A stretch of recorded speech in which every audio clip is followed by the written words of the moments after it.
Okay, welcome to another episode of Cell Sites 101, the Tower Genius podcast. My name is Steve Kazella. I'm one of the partners here, and we are talking today with the other partner at Tower Genius, Kevin Donohue.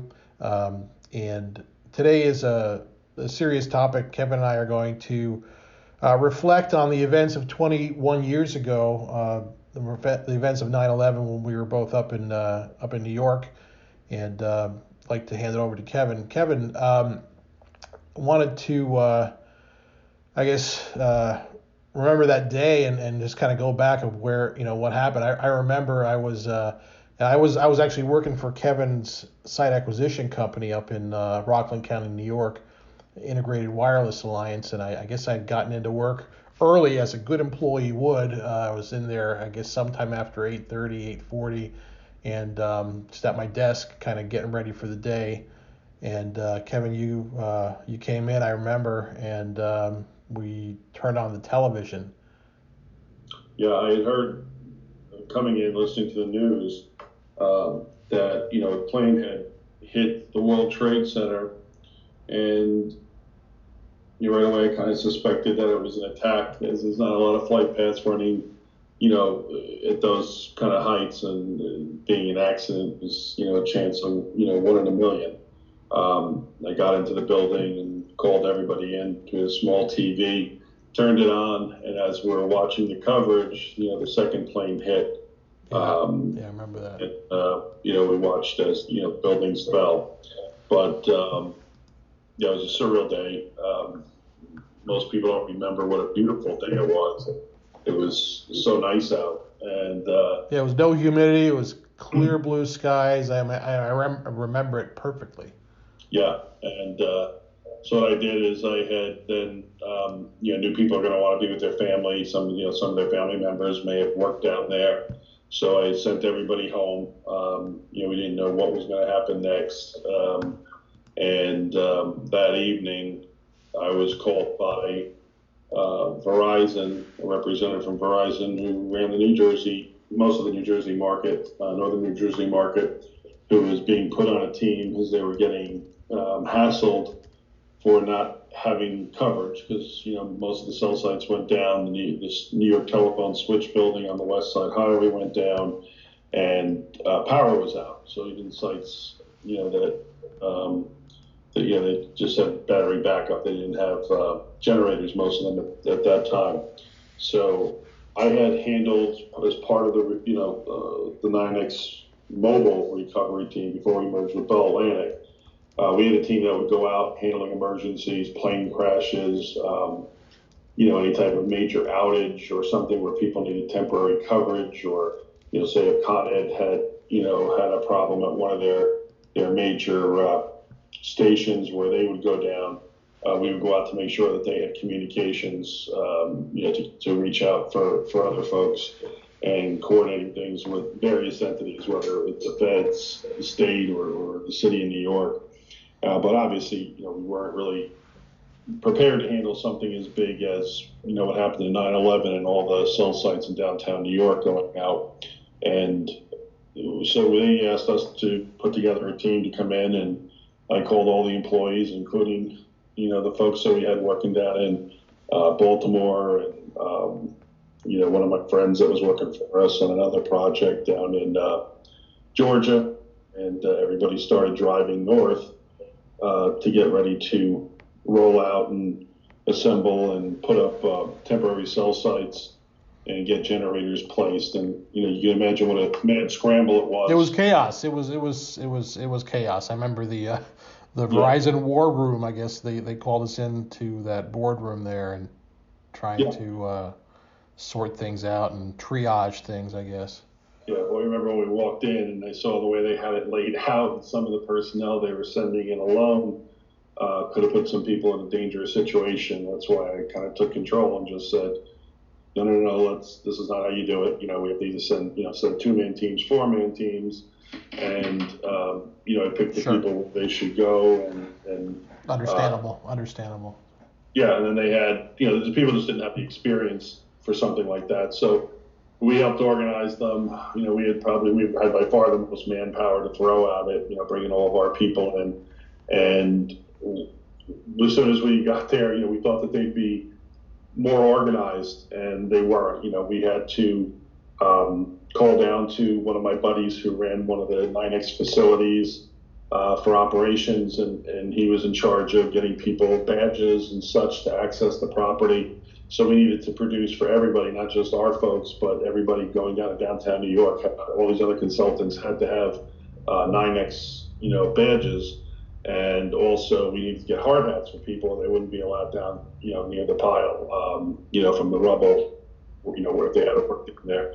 So we actually were going around and working with the NYNEX mobile folks. And many people had helmets that they never used. They were given to them. They'd maybe wear it once in a blue moon. They had to go out, during a construction site, but most of them, never left the building.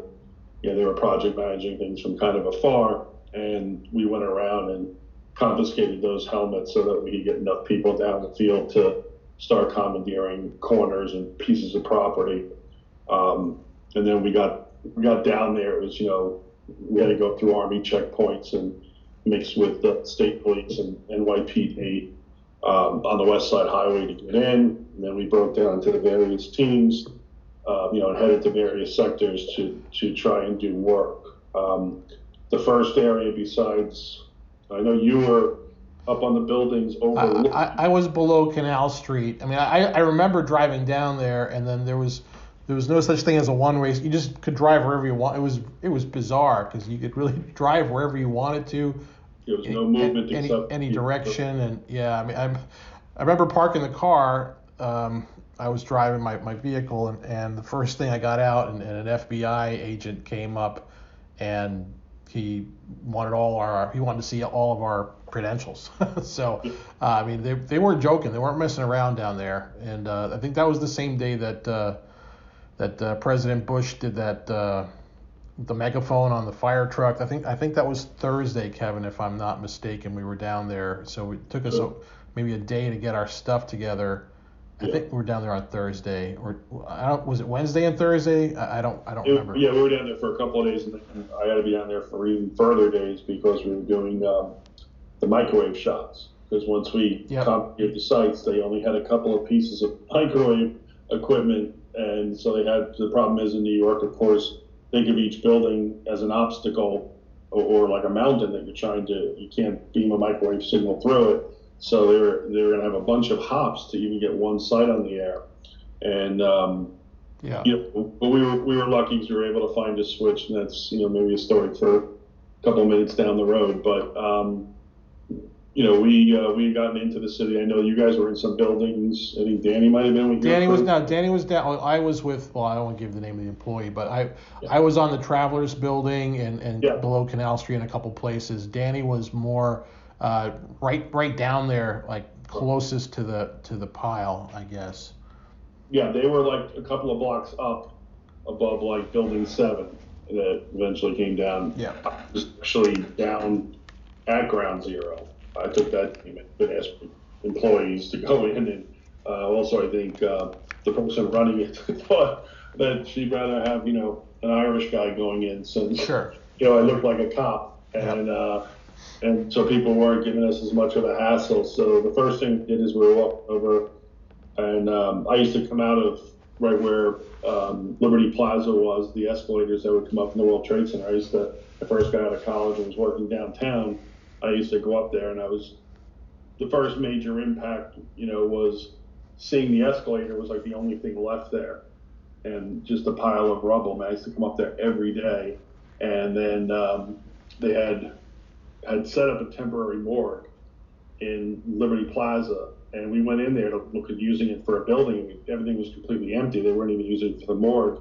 That had gotten moved up to the ice rink up on the West Side Highway. And when we came down, the cops like swatted out on us, the NYPD, and they're like, "Oh, that building's supposed to come down." And we're like, "We didn't see any damage to it. I don't know why you think it's coming down." Yeah. And then we looked across the street, and there was the headquarters, which had normally been in Building 7, for the fire department and emergency services for the state, federal, and city folks was gone. And the building went down, and then what they had set up a temporary command center for the fire department in the Burger King, right across from the World Trade Center, and just across the street. And that kind of hit me too, because that's a site I used to see every day, before it. Sure. The weirdest part of it, I think, was not just worrying about people you knew that were missing and such, but we had to go down to put one cell site just a block or a couple blocks south of the World Trade Center. It was the very northernmost part of Battery Park City, and they had their garage there. We saw some sort of electrical service that was on in their garage. We saw lights, and it was obviously from an auxiliary generator that they had, but we were trying to get power anywhere we could, and we had to break in to the building, into the garage, and it was something out of a movie, because when you went in, everything was covered under a couple of inches of dust. Yeah. Like this, almost looked like a gray sand, and you had Porsches and Ferraris and BMWs, Mercedes, all covered. Yeah. And when you walked, it was like walking on the moon with the footprints you'd leave. Were you wearing your I know we picked up N95 respirators. That's the first time I've ever seen one, and I know that I had mine with me, and everyone on my team had one. Were you wearing one down there? No. What happened was, when we had deployed you guys out to go get them at the various we were trying to assemble to leave. We were delayed for a few hours to get the badges, the helmets, all stuff like that. If you remember, I'd sent everybody out to scour. Yep. Home Depot and everywhere. Sure. Yep. Any local hardware store, and they already had been bought out. Everything had been purchased by the feds. It's the first thing that FEMA did, and somewhere between buying them and getting them downtown New York, wherever they staged them was not where a lot of the people were. So we weren't getting access to that. We just had some cheap, kind of masks similar to like surgical masks, which didn't do anything. And the problem is that all the buildings, when it happened, people were kind of pushed out of downtown New York as quickly as possible. And certainly the feds and state law enforcement in the city were really concerned about the secondary attacks. There had been rumors that were floating around that, the plan was to go in and try and kill the E911 responders. So we didn't get access to that at that point. So we were kind of, after an hour or two, those other things weren't catching anything anymore. They were just making it tough to breathe. And when you got up on the buildings, because they all had their HVAC units, their air handlers still operating. A lot of people ran out of the city, and they just left the automatic systems on.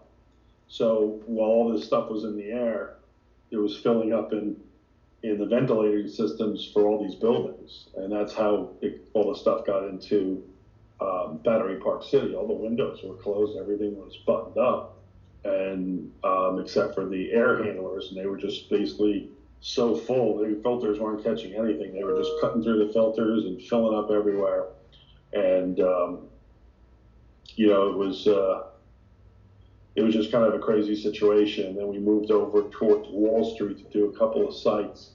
And for the most part, the landlords were pretty helpful. We had one landlord over by in Jersey City. We had a problem with a landlord. I don't want to name the company, paint company, but they wanted compensation, and that happened with one of the people that it was over by I guess it was Maiden Lane, like over by Maiden Lane going towards like Wall, and this one landlord asked for compensation, and after I went up and down him like a drill sergeant, he was practically crying and said, no, take it, do what you got to do.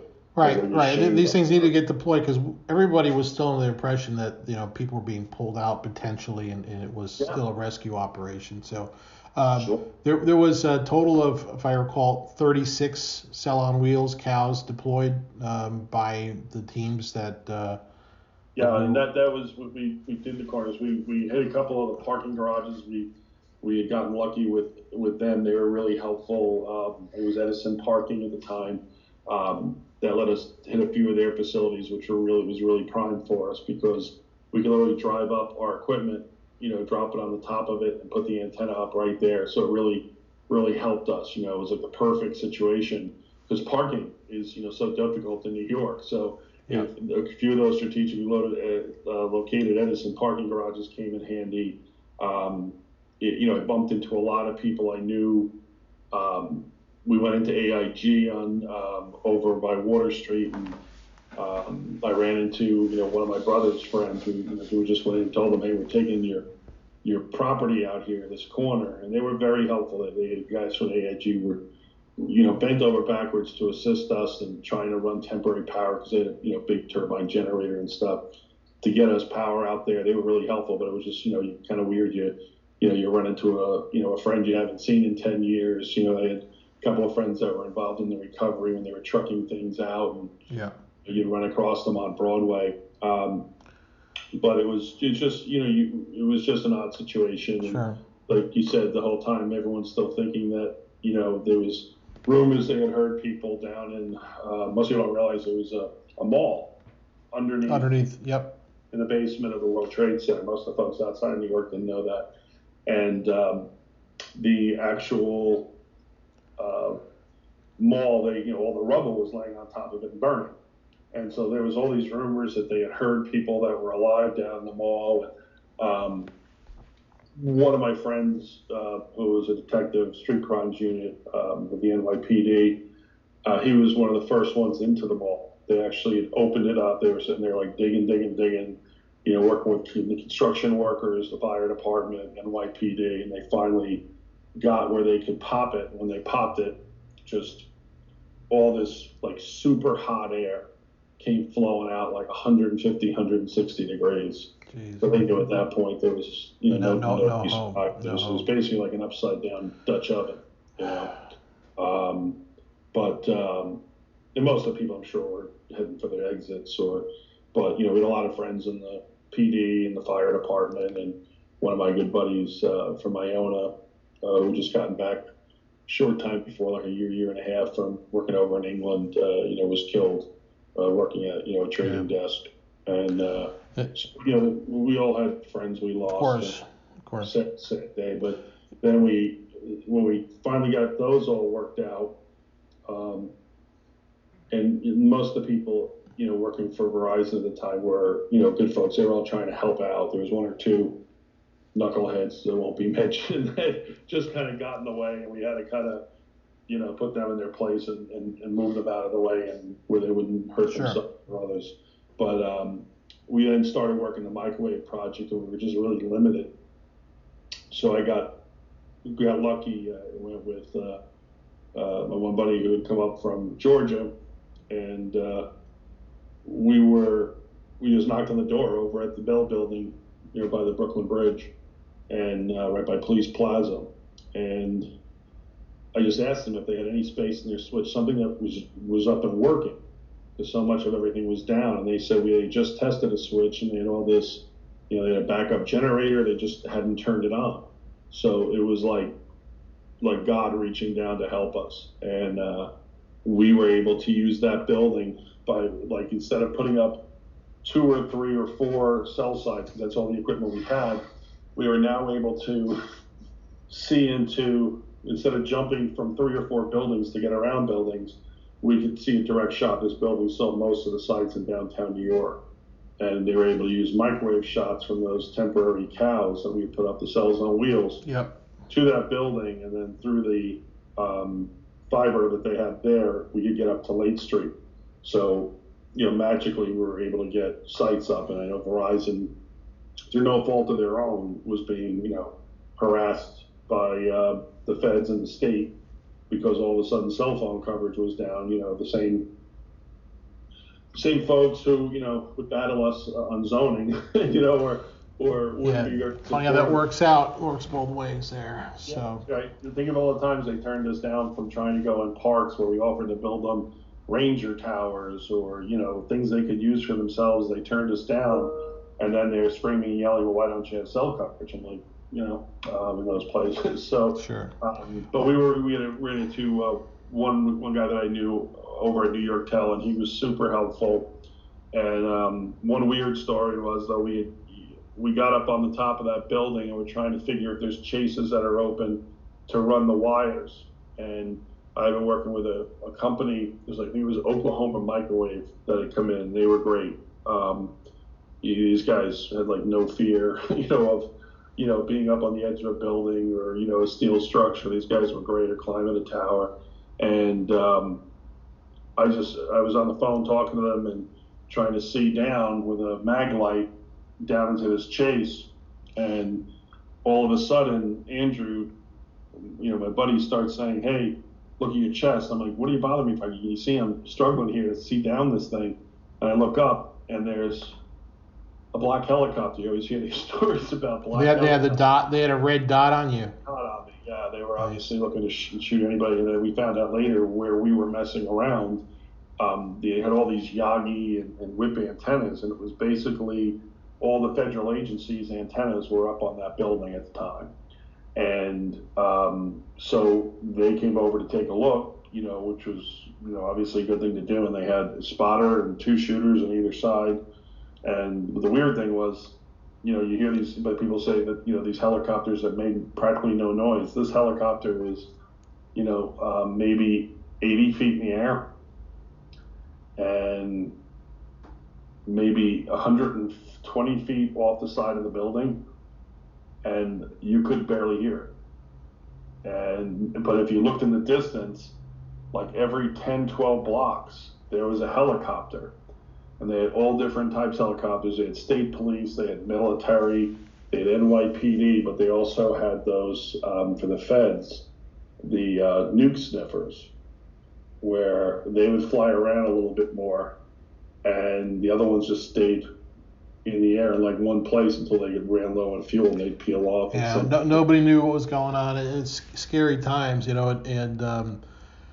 I remember, I called my brother Pete, who was working very close to the World Trade Center as a recruiter, technical recruiter, and I'm like, "Get out of there, just go." And he said he was on the I guess the PATH train over to Jersey City or Hoboken, I don't remember, I guess Jersey City, and he was under the Hudson when the second tower came down.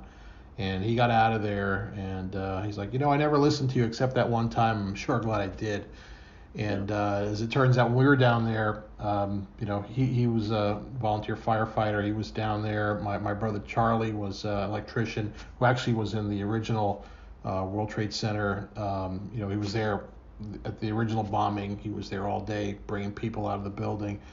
He was down there, doing work with his union, sent him down there to work on electrical stuff. And my brother Andy was he's an RN, and he was on call waiting for patients that never arrived. And we were all kind of all four of us down there.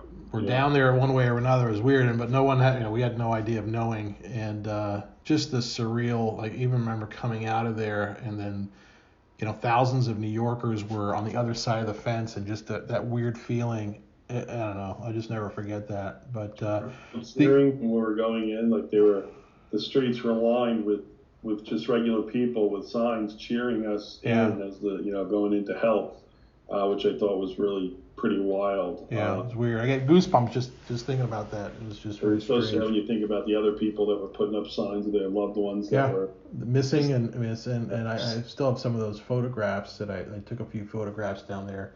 Yeah, it was so sad. But the weirdest and kind of thing I remember the most about it was the most vivid, something I know I'll never get out of my head, was a guy from the fire department, retiree, had come back in. And I was walking with two gentlemen who were, of Arab descent. So, of course, all E911 responders were looking at them sideways, and these were engineers coming to try and help them get, the network up. So this one fireman looked very Irish, but he was covered in gray like soot, and he had his bunker gear on, and with a bunch of other firemen, they were taking a break, and he had the bluest blue eyes, like they stood out from like 20 feet away. And a couple of guys were looking at me to say, "Are the guys you with? You okay?" And I'm like, "Yeah, we're with the phone company here to get some cell sites up for you, to get communication in here." And the one guy, he probably had been there working, from the moment those buildings fell. He grabbed his gear and drove down there, and he looked so tired, but he yanked at my pants and just said, "Hey, thank you for coming down to help." And I was like, "You got to be kidding me. What we're doing is nothing compared to what you're doing." And they were there, sifting through and finding body parts of their friends. It was so weird. But at the downtown area, people, even the pictures that people have of it, the ones that were done professionally or the video, it's not as impactful as when you were down there. Literally, if I wanted to draw like a parallel to it, I would say it was like Beirut in 1986. Like, people couldn't believe here's this pristine part of New York, Wall Street, all these great restaurants and bars and beautiful office buildings, and it was quickly reduced to looking like Beirut for blocks, and it was just crazy. There was obviously sometimes, the last few days when we were there, we were coming out, we ran into, a couple of tourists who were down there taking pictures, and, one of them was laughing. And Andrew, my friend, worked for us down south. He almost killed a guy, and I had to pull him off the guy. But they didn't mean anything. Some people just didn't know what to do or say.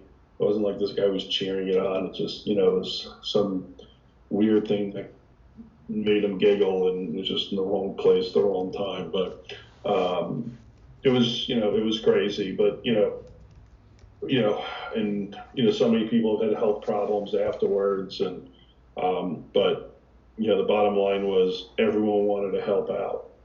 And when Verizon tried to pay us, and we did, more work than anyone. Some of the other consultants didn't go below Canal Street.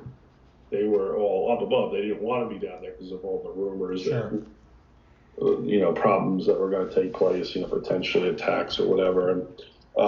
And so when they called, they wanted to pay us, and I'm sure they had gotten a bucket full of money from the feds to spend, and some of the companies, I guess, that weren't doing the most work, or certainly weren't, maybe they were involved in 3 or 4% of the project, were charging them through the nose, and we refused. And I think it ruffled a couple of feathers, but I think other people understood that, we said to them, look, we look at some of us lost friends or family, or, just people we knew from our communities and who didn't make it. And, we looked at it as blood money. So we wouldn't accept it. And, it was still to this day, I don't care if I didn't have 2 nickels thrown together, I wouldn't have taken money for that. And, I'm not blaming the other people who did. They make their choices. But we basically did it pro bono. All we asked is we laid out an awful lot of money for them to run around and buy materials and stuff like that. And we just asked for them just to reimburse us for that money. That was it. So, yeah. But that's pretty much it. There was, and every year, the, time, adds up. It doesn't lessen, like, the impact for me. I'm sure it's the same way for you, and the whole time that you're down there, when you're the boss, you're worried about the people that are underneath you, working for you right there at the time, and you have to keep an eye on them, and so they don't wander away and walk into the wrong place or something. But you also, you're worrying about your people, and it's not like I can reach out for you guys, while you were on other rooftops and doing things. It wasn't like we could talk every 20 minutes for me to make sure everybody was okay. because there's just no coverage in downtown. But we got the coverage up and running. I was very proud of what, you all did, and I would definitely, do it again if, let's hope not. but I mean, if something like ever happened, whether it's a natural disaster or man-made, I wouldn't have changed a thing, going in. You always want to feel like you're trying to help. And if you have a set of skills that, could make things happen, easier or faster, however you want to look at it, Sure. You go and you do it. And because if it wasn't for our team, which probably did 65%, 70% of the recovery, there's a lot of other people down there claiming they were doing it. They weren't down in the middle of it, like we all were. And, now, of course, Verizon would need, our help. They have it was funny, they have a whole team now that does this stuff, right? Yeah, they have a whole division. A few directors, and we did it as a side thing. It was all like management employees and a handful of operations guys who were great, who, the guys that were like the best, that in the industry, that did it just, we had pagers, your pager went off, you called in the number and found out what emergency was going on that you were needed for. And when we merged with Bell Atlantic, they got rid of those teams, the emergency, management teams. So, and we fought with them. We said, it's not costing you anything. All the cell sites we put together are basically from spare parts.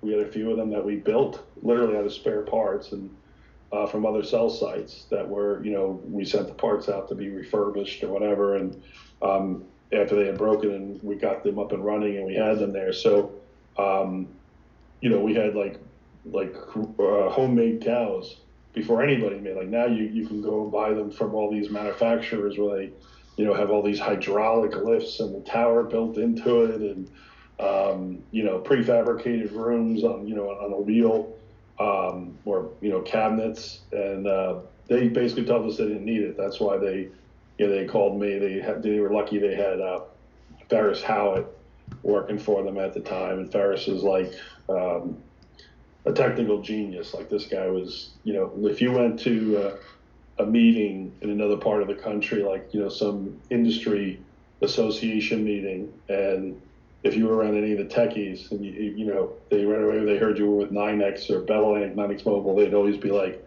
"Oh, do you know Ferris Howitt?" But saying you knew Ferris Howitt, that you worked with him, was like saying Superman lived across the street from you.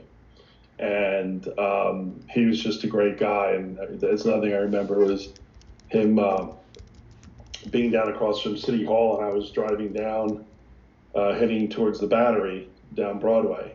And like you said, the streets were wide open, once you got past the military and state police. And Ferris was yelling my name, and I stopped to see him, and he was like, boy, wasn't it a wise decision? They got rid of all these teams. Like, they're lucky to call us back, and we all responded to come back.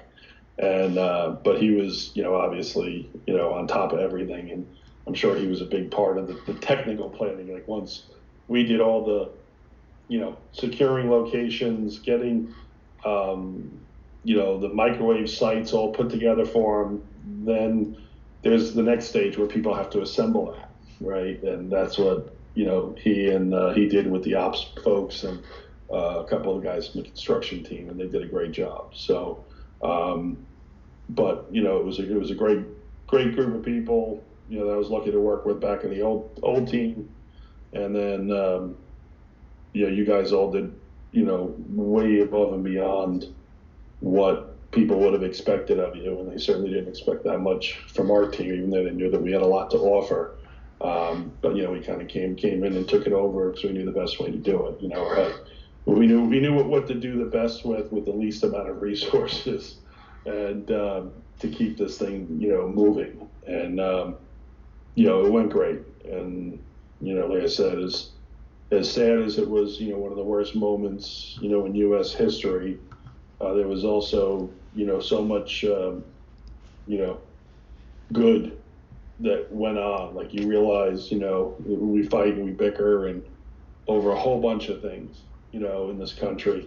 But when, the crap hit the fan, nobody cared, what ethnic background people were from. Nobody cared, what color, what political party, or, they just buckled down and worked together to get stuff done. Yeah, it was a rare moment in this divided country that we now live in.